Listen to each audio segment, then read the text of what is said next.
മേക്കാലടിയിലെ പശക്കമ്പനിക്കെതിരെ സമരം ചെയ്യുന്ന ജനകീയ പ്രതിരോധ സമിതി നേതാക്കൾക്ക് നേരെ ഗുണ്ട ആക്രമണം.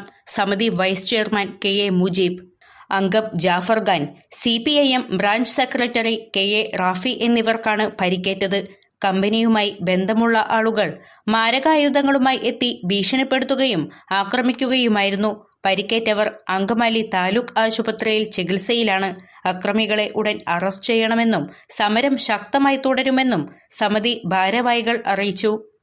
മേക്കാലടിയിൽ അനധികൃതമായി പ്രവർത്തനം ആരംഭിക്കുന്ന ഒരു പശനിർമ്മാണ യൂണിറ്റിനെ അടച്ചുപൂട്ടണമെന്ന് ആവശ്യപ്പെട്ടുകൊണ്ട് പരിസരവാസികളും വിവിധ കക്ഷി ആളുകളും ചേർന്ന് രൂപീകരിച്ച സമരസമിതിയുടെ ഭാരവാഹികളെ അതിൻ്റെ പാർട്ട്ണർമാരുടെ ഒരു ബന്ധു ഇന്ന് ഒരു ഫോണിൽ വിളിച്ച് അത്യാവശ്യമായിട്ട് ഒന്ന് കാണണമെന്ന് പറഞ്ഞതിൻ്റെ അടിസ്ഥാനത്തിൽ ഇദ്ദേഹം റോട്ടിലേക്ക് വരുമ്പോൾ ഇദ്ദേഹവും ഇദ്ദേഹത്തിൻ്റെ സഹോദരന്മാരും മാരകമായി മർദ്ദിച്ച് അവശതരാക്കുന്ന ഒരവസ്ഥയാണ് ഉണ്ടായിട്ടുള്ളത്.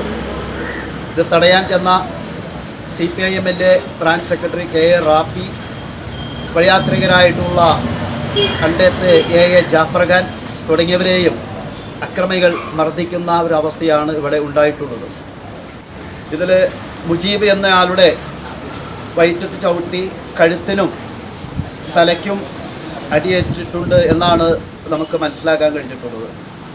റാഫി എന്ന ആളുടെ CPIMൻ്റെ ബ്രാഞ്ച് സെക്രട്ടറി നടുവിന് ചെറുതായിട്ട് പരിക്ക് പറ്റിയിട്ടുണ്ട്. ചവിട്ടി എന്നാണ് നമുക്ക് മനസ്സിലാവുന്നത്.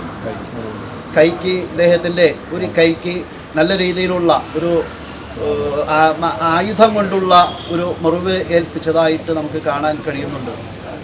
ജാഫർ ഖാൻ എന്ന ഈ പരിസരവാസിക്കും പരിക്കേറ്റിട്ടുണ്ട്. അങ്കമാലി ഗവൺമെൻറ് ഹോസ്പിറ്റലിൽ പരിശോധിച്ചതിൻ്റെ അടിസ്ഥാനത്തിൽ ഡോക്ടറുടെ ഒരു നിർദ്ദേശം ഒരു വിദഗ്ധ ചികിത്സയ്ക്ക് വേണ്ടി മറ്റൊരിടത്തേക്ക് മാറ്റണമെന്നുള്ള അടിസ്ഥാനത്തിൽ ഇവരെ മറ്റൊരു ഹോസ്പിറ്റലിലേക്ക് മാറ്റുന്നതിനുള്ള ശ്രമം നടത്തുകയാണ്. ഇത്തരം കുറ്റം ചെയ്ത കുറ്റക്കാർക്കെതിരെ അതിശക്തമായ നടപടികൾ അധികാരികൾ എടുക്കണമെന്ന് മേക്കാലടി പൗരസമിതിക്ക് വേണ്ടി അഭ്യർത്ഥിക്കുന്നു.